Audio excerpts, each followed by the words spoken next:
Life's full of big money decisions. Dividend versus growth stocks, tapping home equity, even navigating tariffs. And for every smart tip out there, there's another one that sounds smart but isn't. That's where NerdWallet's Smart Money podcast comes in. I'm Sean Piles, a certified financial planner professional. And I'm Elizabeth Ayola. On NerdWallet Smart Money podcast, our finance journalists do the homework so you can make confident wealth-building moves. Whether you're building your portfolio or protecting it, we've got the facts and a little fun along the way. Follow NerdWallet Smart Money podcast on your favorite podcast app. Hello, True Spies listeners. Welcome back. You're joining us as we venture into the vaults to revisit some of your favorite episodes from our collection. We hope you enjoy this classic True Spies rendezvous. We think it's well worth catching up with. This is True Spies, the classics, from Spyscape Studios. Incoming transmission. Welcome to True Spies. Week by week, mission by mission, you'll hear the true stories behind the world's greatest espionage operations. You'll meet the people who navigate this secret world. What do they know? What are their skills? And what would you do in their position?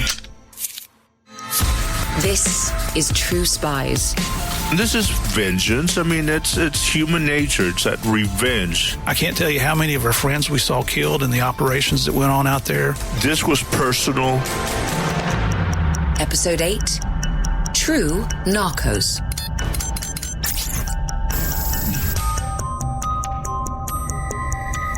My name is Javier Peña, and I work for the Drug Enforcement Administration for 30 years. Hi, my name is Steve Murphy. I'm a retired DEA special agent. I worked for DEA from 1987 and retired in 2013. Prior to that, I was a police officer for about 12 years. Keen True Spies listeners will have immediately noticed a couple of things that are different about this week's guides. Number one, yes, there's two of them, partners. And number two, they're not spies, strictly speaking. But these two agents used classic spy skills in tracking down their legendary prey. My partner and I, Steve, worked on the search of infamous narco trafficker Pablo Escobar. You know, we use the terminology, you want to cut the head off the snake. Well, in this particular case, not only did we cut the head off, we chopped up the snake. Here's the debrief. It's the late 1980s, and Colombia, a beautiful country bridging Central and South America, is in the grip of narco-terrorism. At the height of its operations, the Medellin cartel, run by Pablo Escobar, is smuggling tons of cocaine into countries all over the world, bringing in $60 million a day in profits. In retaliation for the Colombian government's attempt to extradite the drug traffickers to the United States, the cartel has declared war on the government and the police. The picturesque city of Medellin has become a battle zone. There are, on average, 20 homicides a day. There are so many people shot that the city runs out of ambulances. Taxis and private vehicles often come to a screeching halt outside the public hospital's emergency entrance. As the resolve to bring Escobar to justice stiffens, the cartel mounts a campaign of car bombing, and hundreds of innocent people are murdered. This is the scene young, ambitious DEA agent Javier Peña walks into in 1988, having drawn the short straw. I didn't want to go to Colombia. I wanted to go to Mexico. I had to go look on the map where Colombia was. So I'm there about a month where they say, hey, Peña, you're going to be working the Pablo Escobar case. I said, who? Pablo Escobar. So I knew the name, but didn't really know much about him. But then after a while, I knew who Pablo Escobar was. Escobar is responsible at this time for 80% of the world's cocaine supply. And the world's biggest consumer of cocaine? You guessed it, the United States of America. Colombian cops want him for the violence he's brought to the streets of Medellin. The DEA want him for the violence he's exported to Miami, where the US government is fighting its own war with the cartel.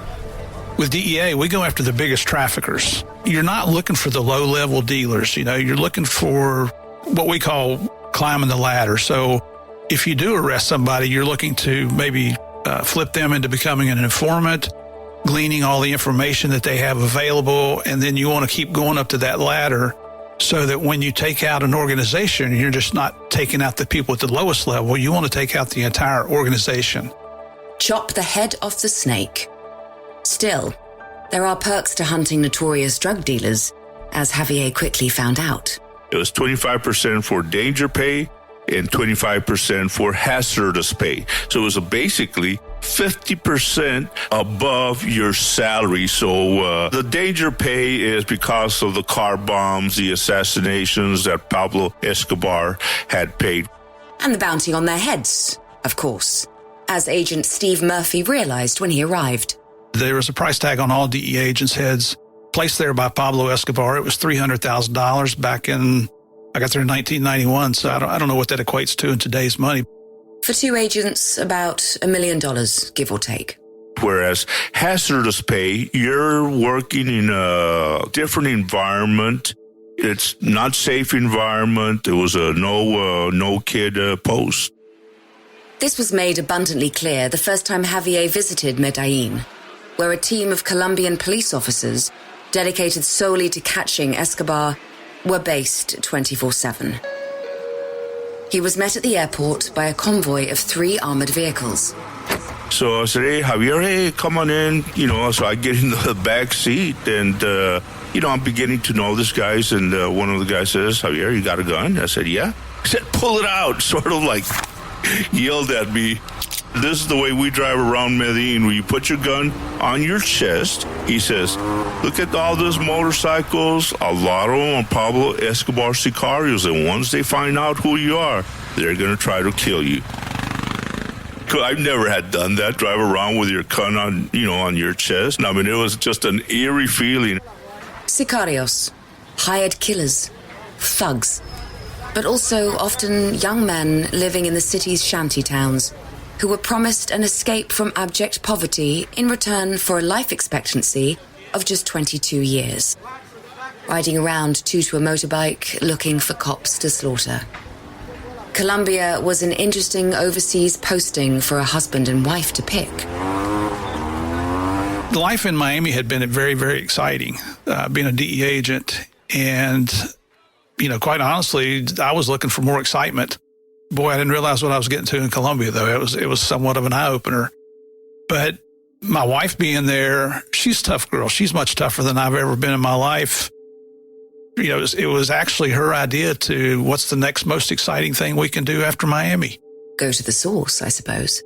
If you're going to take out an organization, you need to go to the origins, where the cocaine is coming from. But taking out the organization looked remarkably like a fait accompli when Steve arrived in Colombia 3 years after Javier. I arrived in Bogota in June 1991, and 3 days later is when Pablo Escobar surrendered to his custom-built prison.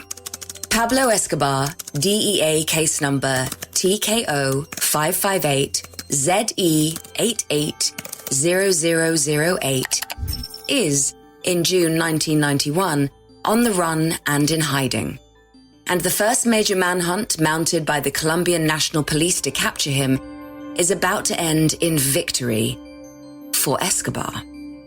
Drug dealer 1, police 0. His campaign of terror and bribery has backed Colombia's president into an impossible corner. Having either bribed or executed the government officials trying to extradite him and his henchmen, the Colombian Congress has voted to ban extradition entirely, and Escobar has volunteered to come in from the cold and surrender. But he negotiates his own deal. And the deal is, he gets to live in a prison of his choosing. And what a prison. The ranch-like complex, nicknamed the Cathedral, includes a pool, jacuzzi, and football field. He has a 5-star cell with his own private bathroom, and the whole place is fitted with serious security, designed not only to keep Escobar from escaping, but also to keep him safe from his enemies. He even turns up with his own security detail for protection. It was, as you might say, a joke. And the feeling in the law enforcement community is that the president has caved in to terrorism. There was nothing punitive about his prison whatsoever. And then you learn about all the details and what a joke that plea agreement was. And then, you know, very quickly you understand why these guys were upset that Pablo Escobar had surrendered. They'd seen hundreds of their fellow police officers, you know, Colombian National Police officers that were killed there, innocent citizens being killed by Pablo and his henchmen. It's Steve and Javier's job to find out what Pablo is up to inside his luxury jail. That was our sole responsibility. And it's hardly life on the chain gang. That first year while Pablo was in prison, he rebuilt his power base. He rebuilt his finances from the drug trafficking business. He got his organization back in order. So the car bombings stopped for a while for that year, but Pablo's violence did not stop. He still imposed his violent will on anybody that he felt crossed him. Everything changes, nothing changes. Cocaine was still flowing out of the country. Pablo Escobar had taken on the Colombian government and won. And then, barely even a year into his self-orchestrated sentence, power and greed got the better of him, and he murdered 2 of his business associates inside his private prison. Feeling they couldn't let this slide, the government sent in officials to investigate, who were then taken hostage. Hundreds of Colombian troops swarmed the premises to rescue them, and Pablo Escobar escaped with a handful of other inmates through a conveniently placed tunnel. Well, the very next day is when Javier and I moved from Bogota to Medellin. And that's where the next scene starts. But let's zoom out of Colombia and Medellin for a bit and focus on our DEA agents, Javier and Steve. How did they end up here? I was a deputy sheriff in Laredo, Texas. I was there for about 7 years, and I started working in 1977. And I was, towards the end, I was getting my college degree. I was working the night shift, and I just saw a posting that says that DEA was hiring. Unlike some of our CIA or FBI spies, Steve and Javier are not middle-class Americans. They don't come from a background of generations of prestigious military service. It's not preordained that they will serve their country. They're just normal Americans. Javier's father is a cowboy. Steve's family are strict Baptists. Both start out as small-town cops searching for excitement beyond their state borders. The thing that was attractive with the DEA was the pay. I was making about $10,000 a year, and I had just gotten my degree, so I was looking to better myself. And DEA was paying $17,000 a year, which is quite a huge bonus. And someone told me, if you join DEA, you're going to see the world, and that's what I wanted to do. While I was a railroad cop, one of the other detectives had been a former Virginia state trooper that had worked with DEA on a task force. And I just thought that was real exciting. And this is what really sealed it for me. When I went to DEA, the most powder cocaine I had ever seen at one time was 2 ounces.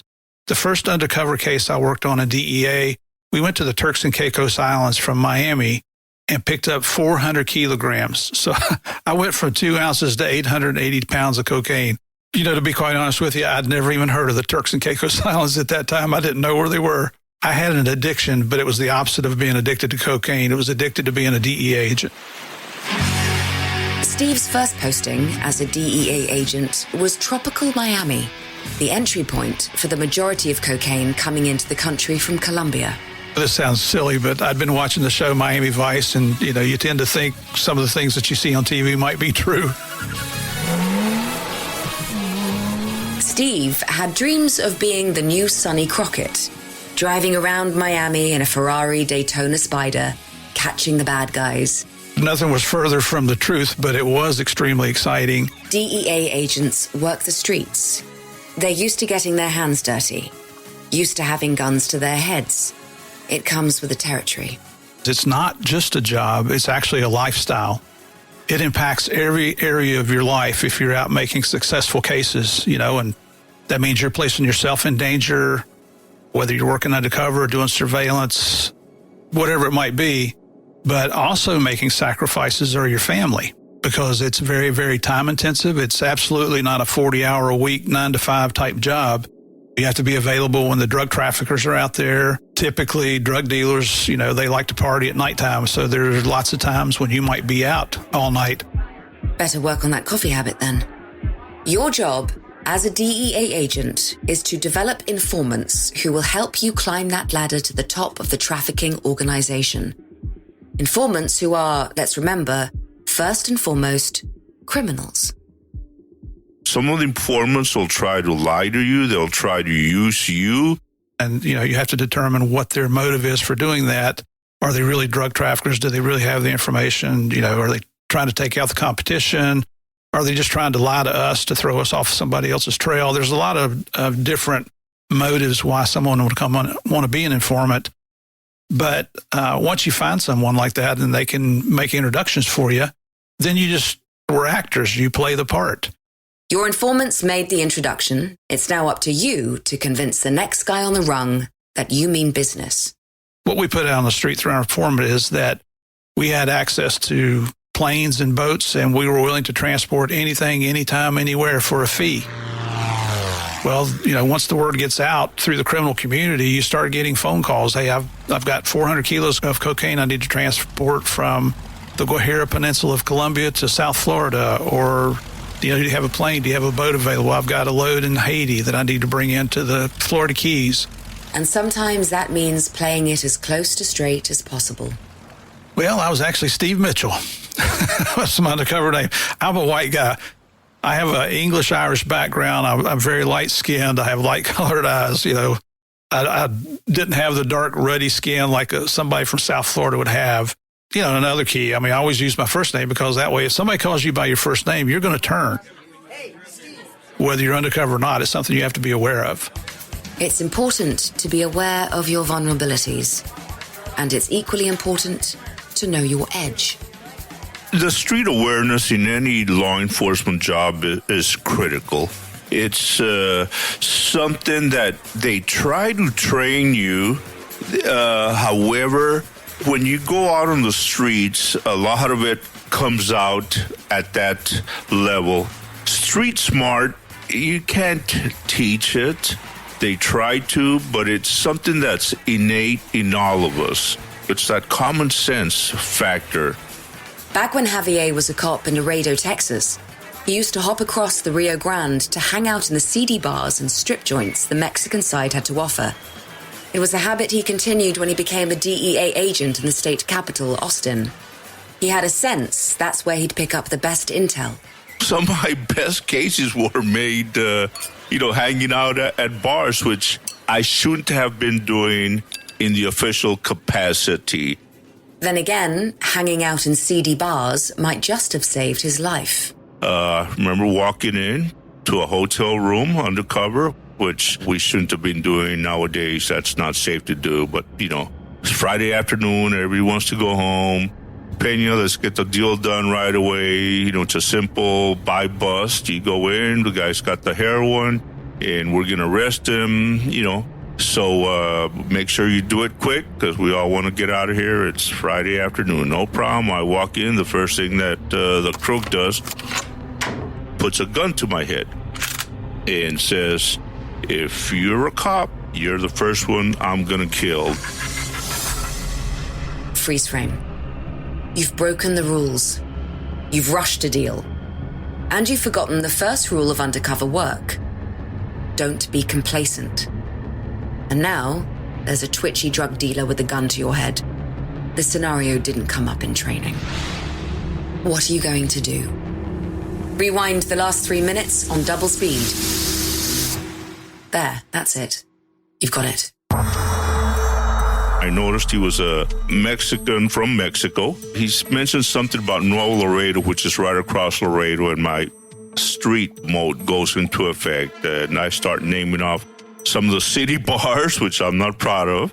that I used to hang out in Nuevo Laredo, and wow, he recognized the names. And all of a sudden, I could see that gleam in his eye. He puts the gun down. He tells the other crook, hey, he's not a cop, man. He hangs out at all these bars I hang out. So he started hugging. And obviously, later on, once he relaxed, I got the jump on him and I arrested him. Well done. A close call. It sounds exciting, right? Pretending to be the bad guys, negotiating drug deals, turning suspects into informants. But could you keep your wits about you with a gun to your head? What about when it's pointed at your partner?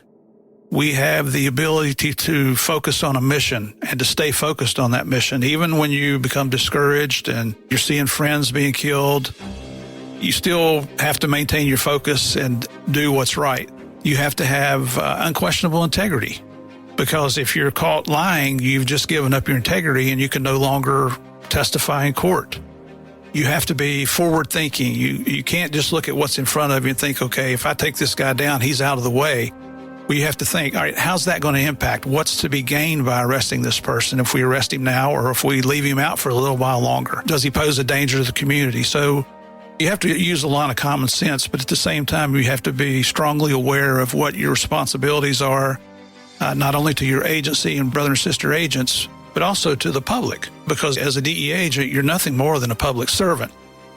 And in Colombia, not only are you public servants, but you're there as guests of the Colombian National Police, and they hold the keys to your success.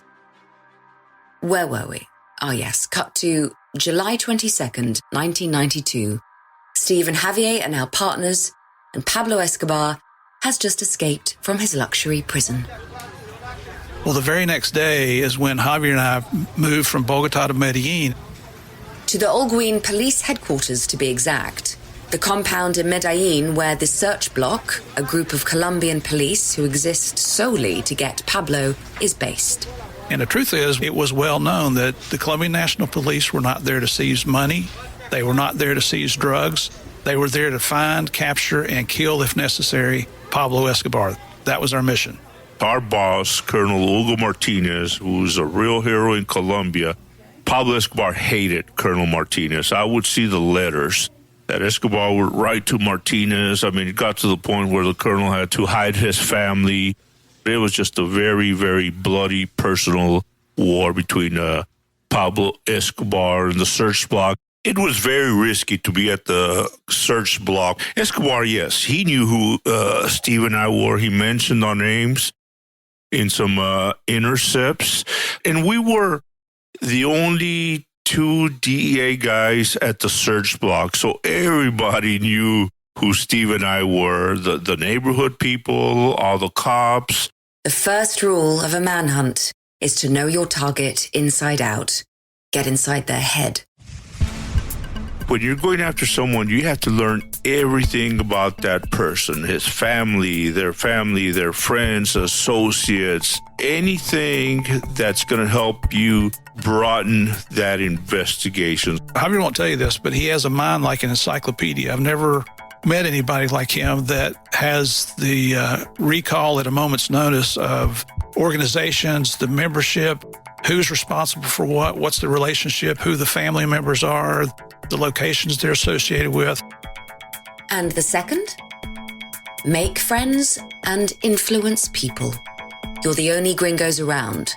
So if you're going to get anywhere, you need the Colombian cops on your side. And they meet him. In matter of fact, he hasn't said it, but his nickname was Stick because they couldn't pronounce Steve in Medellin. So he was known as Stick, but he got along with people. And part of our job in Medellin was getting along with our cops. You know, them trusting us, we trusted them. And then all of a sudden, we were a team, and we considered the Colombian National Police our true partners. And matter of fact, they were the ones who had the information. They were the ones that were getting their guys killed by Pablo Escobar. They were the ones that were working day and night on weekends to go after Pablo Escobar. So you develop that trust. Within the Search Block, there was trust. But outside, where they had prices on their head, anything was possible. My wife and I were on our way home from the embassy one night, and, I had a suit on. She had her dress and heels on, and we took some back streets to get home in Bogota. It was just terrible all the time. And as we're on the back side of this military base, this small car starts to run a red light, pull out in front of us. You beep your horn. You're American and you're a former cop. You expect a certain traffic etiquette, even in Bogota. But a couple of miles down the road and you spot the same small car, and it's blocked you in. And these three guys get out. This is when Javier and I were living in Medellin. I'd come home for a couple of days. We knew that Pablo had sicarios out looking for us. We felt like we were wanted men by him. And here comes three guys, and they come over to the driver's door, and they're trying to get me to open the door and get out. You're driving a vehicle more akin to a tank than a car, and you're an experienced agent who's had more than a few guns pointed in his direction. But still... Well, they can't get to me because of all the steel plating and the bulletproof glass. But when they would raise their arms, giving me gestures and so forth, you could see their pistols in their waist belt, inside their waistband there. You're trapped. It's nighttime in what is then one of the most dangerous places on the earth. And you're wanted by no less than Pablo Escobar. What's running through your head? You're thinking when you get out of the car, you need to remember to lock the door and slam it behind you, because if you lose, now they can't get access to your wife. She did not have a weapon with her.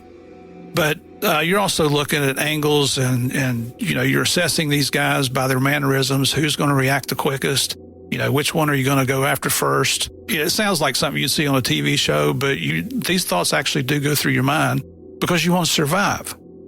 What are you going to do? Confront them? Drive through them? So I got on the radio and tried to call the embassy. They never answered. One of the agents at home, this guy's wife, heard us on the walkie-talkie, because each of our apartments, we had radios in there that we could talk to each other. She came up on the radio. She's like, "Hey, is everything okay? And you want me to call your boss?" And I said, "Sure, call him." And he said, "Well, listen, you want me to bring Margarita with me?" That was our code word for a mini Uzi machine gun. And I said, "Yeah, these guys are armed, so bring her." So when my boss got there, I had him move into a position where he flanked them. They had no idea who he was. And the goal was that we were just going to get out and confront them. And if they pulled their weapons, we'd have them in a crossfire. And unfortunately, somebody was going to get killed. That's not what we wanted to happen at all.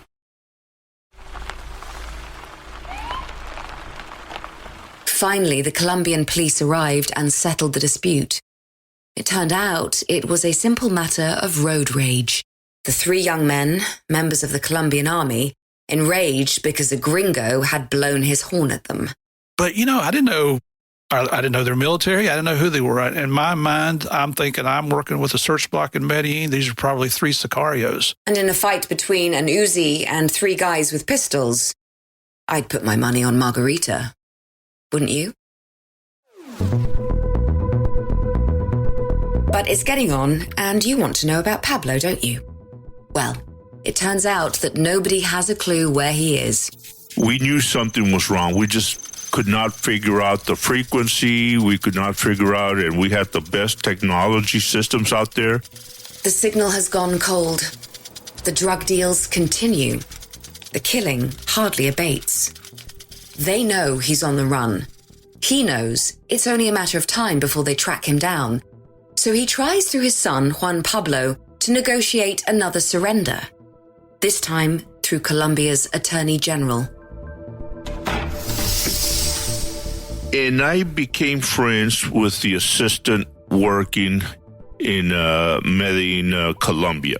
He was dealing with Juan Pablo. So one day, he's out with Juan Pablo, and he notices a radio.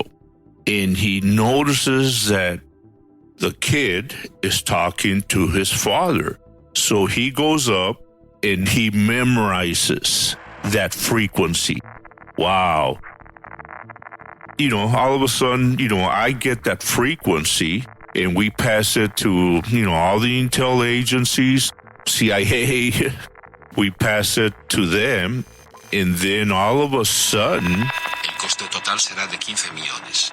We're intercepting Pablo Escobar. Habrá un envío el lunes por la noche. We knew Pablo Escobar's voice. We didn't have to give any analysis. After 6 months of silence, they're listening in to the notorious murderer. Lo quiero eliminado. A man who has killed their friends and colleagues. A man who has terrorized Colombia for over a decade. A man in hiding who is grooming his son to take over the family business. And it was always about 5 o'clock in the afternoon that Pablo and his son would talk every day. The Narcs are now eavesdropping. But it comes at a heavy cost. The assistant attorney who received it, who copied it, later on was killed in Medellin because he's the one who gave us that frequency. And that's why it's personal. The hunt for him intensifies. All available resources are going into catching him. They've got wire rooms in both the search block in the Medellin and the embassy in Bogota. And the intercepts are generating leads that Javier and Steve are following up. 50 phone lines used by the biggest traffickers in the country are being tapped to facilitate raids, to seize funds, to turn allies into informants. And there was a recessed bookcase built into the wall. You'd reach up inside the inside lip of the bookcase, and there was a hidden switch, which when you turned it, would release the mechanisms holding the bookcase in place, and it would swing out into the room like a door. And then you'd step through the wall there, and that's where these wire rooms were located. Of course, there were other exits out of the wire rooms in case there was an emergency and so forth, but I just...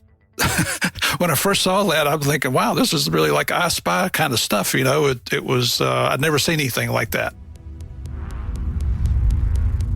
In the 8 months since Escobar's escape, 136 police officers have been killed in the line of duty by Escobar's hitmen. The death tolls throughout the country have also increased. Colombia sees its deadliest year, with nearly 29,000 homicides. In Medellin and Bogota, 112 civilians have died from random car bomb attacks, 427 injured. But Escobar's world is shrinking. In a classified report prepared by Javier and Steve in March 1993, they note that Escobar is worried and under extreme pressure due to the police's constant everyday operations aimed at arresting him. They are targeting his accountants, lawyers, and financiers, as well as his sicarios. Authorities seized more than $14 million of the drug dealer's assets. A total of 25 of Escobar's loyal hitmen are wiped out. 95 others are arrested, and 22 voluntarily surrender to authorities. Colombians are tired of the violence, tired of living in fear, and so the tips are flooding in to the 1-800 line our agents have established. Working with the U.S. State Department, we were able to offer a $5 million reward, $5 million U.S. cash, not Colombian pesos, which, that resulted in tons of people calling in with tips or potential leads. And, the thing was they wanted to talk to the gringos. They didn't want to talk to the Colombian National Police because they felt there might have been a certain level of potential corruption there. Which is how Javier wound up dancing with the girl in the red dress, taking out a dangerous sicario. It was a Saturday night. It was my informant, and she would not talk to any police officers. She would only give me the information. It was one of Escobar's sicarios who she had located, who was at this bar dancing. And I remember the police says, Javier, man, we hate to do this to you, but you got to go, man. You got to go with us because we're looking for that guy. We need to go get him. So the discotheque, I walk in, and it's tons of people. She told me what dress she was wearing. I recognized her. She recognized me. Went up, talked to me. She pointed to me, and the dance floor was crowded. The music is loud and pulsating. She leads him to the dance floor, gets up close to the target, and indicates with her eyes a skinny teenager locked in an embrace with his dancing partner. I was able to take my gun out, put it to his head, and all of a sudden he starts fighting. So by this time, a couple of guys came in, police officers helped me, we subdued him. Got him. A scene straight out of a movie or a TV series. And obviously, the girl in the red dress got some money out of that. And a dance with an undercover DEA agent. And I got to dance with her. Very beautiful, beautiful lady, too.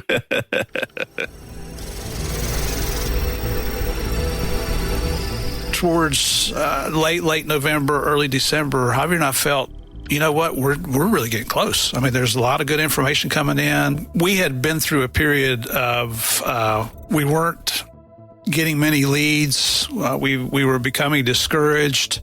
Javier and I would talk about it. It's like, you know what, we just regular the guy, go ahead and give up, you know, and just let him go back to his custom-built prison. At least the car bombs will stop and things like that, because we're just not making any headway. But then, you know, we would see our friends that had been out on operations, and several of them were being killed. And, you know, you'd see their families at the funerals, and it just renewed our resolve to get our focus back on mission, you know, and get back to work and quit feeling sorry for ourselves. But their efforts are beginning to pay off. They have the frequency and they have the technology to pinpoint his location. I don't know that this is widely known. We don't make a secret of it, but the government of France actually donated several vans to the government of Colombia. And in these vans, they contained the state-of-the-art equipment that we call radio directional finding equipment. That means triangulation. A frequency comes in, and if Escobar stays still long enough, they have his location. But here's the catch. If you're talking about a compressed area within a city environment, it could be several city blocks large. And if they're apartment buildings and so forth, I mean, there's just thousands of locations where he could be located. The proverbial drug dealer in a haystack. He's got the whole sprawling city to hide in. They've got a huge margin of error. So to refine that margin of error, they had handheld antennas with monitors attached to them. And the way you use these antennas is you would ride down the street holding that antenna out the window as you're driving along, you know. And that's what happened on December 2nd, 1993. Escobar is making a call. A signal has come in. The radio tracking equipment has given a location. The Olivos neighborhood, west of Medellin, Carrera 79. A Colombian police officer, who just happens to be the boss's son, has taught himself how to use the equipment and is now driving down Carrera 79, holding the antenna out of the window. As he's driving down the street, his equipment is indicating for him to look over, and he looks up and he can see Pablo Escobar looking out a window talking on his radio telephone. And it's not like Pablo's talking to his son and all of a sudden he says, oh, there's something strange. There's somebody holding an antenna out the window. There was no indication that Pablo recognized or realized what was going on the street. So the only explanation we'd ever been able to come up with is that Pablo was so engrossed in his conversation with his son, he didn't realize what was going on right in front of his eyes on the street below. Perhaps he got sloppy. Having evaded capture for 18 months, perhaps he thought he was cleverer than they were. Either way, he's messed up. And this time, he's not getting away. Steve is at the search block with his boss, Colonel Martinez, when the call comes through. So Colonel Martinez is talking to his son, Lieutenant Martinez, and he's telling him that, hey, we think we found Pablo with zero margin of error here. And so the colonel is saying, listen, secure the location. We'll mount the troops up. We're going to head out that way. But whatever you do, don't let him get away. 600 armed police officers surround the building where the great, powerful Escobar is holed up with just one guard for protection. A sign of how weak his organization has become. He tries to make a dash off the roof. The police order him to stop. He shoots at them, they shoot at him, and he is caught in the crossfire. We go up to the third floor, and I can see on the roof out there the police officers that are our best friends. They see me, they all start yelling stick, and they're holding their rifles up in the air. They're confirming that that's Pablo Escobar. While I was standing on the roof, Pablo's mother and sister showed up. And so I'm watching them from the roof and watching their reactions. Eventually, they allow Pablo's sister to see him. When I saw her reaction, I knew for sure, without a doubt in my mind, that was Pablo Escobar had been killed that day. This is vengeance. I mean, it's human nature. It's that revenge. That overall concept of Pablo Escobar is finally dead. It meant a lot to me. Shouts of Viva Colombia echo across the country. They've cut the head off the snake. The Medellin cartel is annihilated. An unprecedented total takedown of a crime organization. Believe it or not, that was a first in international law enforcement. But did it really make a difference when all's said and done? The death of Pablo Escobar made a lot of difference because of all the innocent people he killed. Did drug trafficking stop? Of course not. It probably stopped for about 2 weeks, then it was all drug trafficking again was taken off, and now the Cali cartel had taken over. But the killing of Pablo Escobar, it's symbolic, it's legendary. Again, I just stress, I go after why all the innocent people that he killed. Why did you put a bomb on a commercial airline? I'll never forget that one. Why did you kill your next president of Colombia? What about all these innocent kids? You know, the family members? That to me just stays with me. And you know what cemented all of this was one of his sicarios, Popeye. Got out of prison about 5 years ago. And publicly, he has stated the number was closer to 50,000 people killed under the orders of Pablo Escobar. Steve Murphy and Javier Peña received the Distinguished Service Cross from the Colombian National Police for their role in capturing Pablo Escobar. Although they received nothing from the DEA. Javier stayed in Colombia a few more years before accepting a promotion in Puerto Rico. And Steve and his wife Connie left in 1994 to a new posting in North Carolina, taking home with them 2 adopted baby girls, Monica from Bogota and Mandy from Medellin. The unique thing about Mandy's adoption is the agency where we picked her up at sat in a valley, and up on the hillside was a building known as the Monaco Building, and that's the building where Pablo Escobar's family lived. Javier didn't take any children back home with him, but he did take some amazing memories. After all, how many agents can say they spent the night in Pablo Escobar's bed and lived to tell the tale? We're in Pablo Escobar's apartment, luxury apartment there at the prison. And the colonel who's running the search says, Javier, we bet you that you will not sleep on Pablo Escobar's bed tonight. Oh, it's a bed. So it was a personal bed. They were egging me on. Everybody was having fun with it. You know, I said, Colonel, I will sleep in his bed. And I remember I changed the sheets, of course, but it was a gigantic bed that had been custom built for him. And what always stayed in my mind, I could not sleep thinking, you know what, I'm in a bed of this guy who killed a lot of my friends. And then looking at the ceiling, and that's one of my visions I will never forget. It's a ceramic painting of the Virgin Mary. So Pablo Escobar, every night went to sleep, would look at the Virgin Mary. Wow.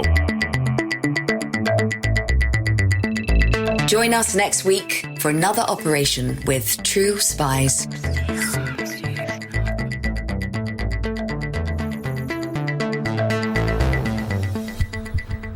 Thank you so much for tuning in to True Spies, the Classics. Disclaimer.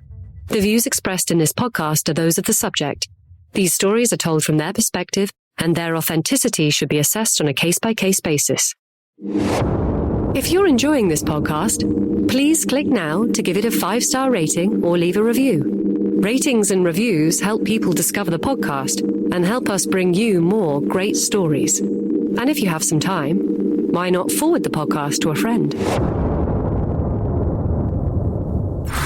Lagunas, as far as I was able to report, he never infiltrated core Al-Qaeda, but he was at the margins of these extremist groups. The paradox is, the closer you get to the center of the action, the harder it is for you to do your cover job, because you've now succeeded so much that you have to prove your bona fides to the organization in which you're supposed to be a part. At some point, they might ask you to kill somebody, and maybe you can beg off the first time and the second time, but what happens the third time? You can only make so many excuses before they start thinking, something may not be right with this person. So in terms of the stress and strain that Lagunas was under, it's a good bet that this kind of thing is contributing to that all the time, where you need to be a very authentic extremist, but you can't be too authentic.